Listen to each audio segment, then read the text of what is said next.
lagi. Kalau sementara azan kita datang masuk,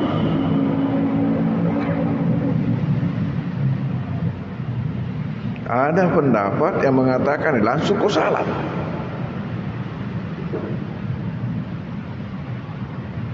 Namun sebenarnya ucapan Nabi tidak mengatakan begitu. Nabi tidak mengatakan barang siapa yang masuk di masjid langsung kau salat. Tidak. Tapi apa dikatakan Nabi? Siapa yang masuk di masjid jangan duduk kecuali salat. Jadi kalau sementara azan kita berdiri dulu menunggu azan dan menjawab azan. Selesai baru salat. Jadi dua-duanya jalan. Menjawab azan jalan, tahiyat masjid jalan. Karena larangan Nabi mengatakan jangan duduk kecuali salat, tidak mengatakan langsung kau salat.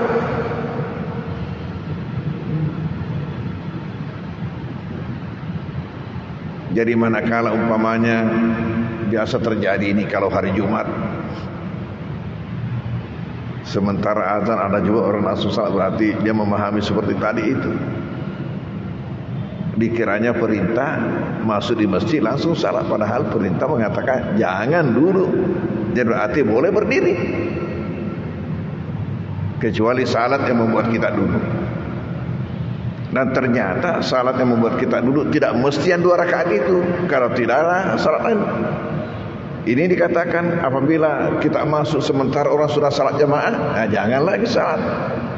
Karena salat jamaahnya itu, salat fardunya itu sudah merupakan juga pengganti daripada tahiyat masjid.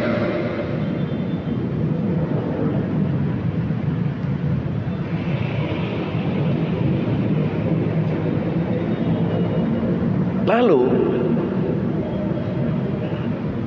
tahiyat masjid ini tidak mengenal waktu larangan. Wa tusannu tahiyatul masjid fi kulli waqtin dakhala fihi al-masjid. Disunatkan tahiyat masjid itu bagi setiap orang yang masuk, setiap waktu apa saja dia masuk.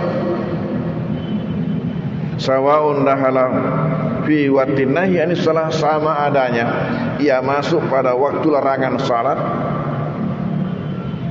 au fi ghairihi atau selainnya, lianna salatun laha sababun, karena ini adalah salat yang punya sebab. Kita tahu Nabi ada melarang kita salat sesudah salat subuh sampai matahari terbit, sesudah salat asar sampai matahari terbenam. Tapi tahiyat masjid tidak kena. Di sini dikatakan setiap orang yang masuk walaupun waktu larangan.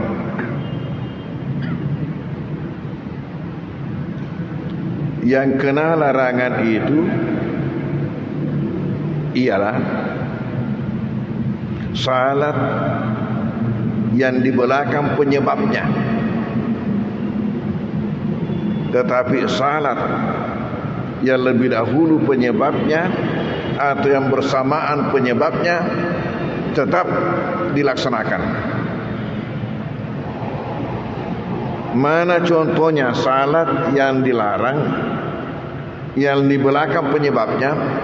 Salat sunat safar, penyebabnya ialah perjalanan di belakang, artinya lebih di belakang daripada salatnya. Salatnya lebih dahulu baru berjalannya. Nah ini yang tidak boleh.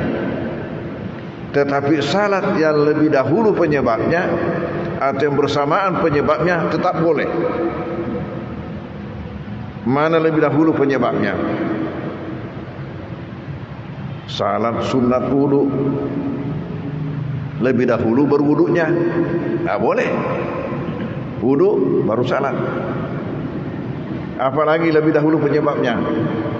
Salat jenazah, lebih dahulu matinya baru disalatkan. Makanya kita ketemukan di tanah suci itu setiap waktu selesai salat fardu ada lagi pengumuman Setiap salat fardu, apakah salat subuh, salat duhur, salat asar, salat maghrib, semua ada pengumuman untuk salat jenazah. Jadi orang yang tidak tahu rahasianya ini bingung juga. Nabi ada mengatakan tidak ada salat sesudah salat subuh sampai matahari terbit. Tapi kenapa juga ini ada salat? Padahal di situ kuncinya. Yang lebih dahulu penyebabnya boleh, atau yang bersamaan. Yang bersamaan tahiyatul masjid, masuknya di masjid. Itu menjadi sebab.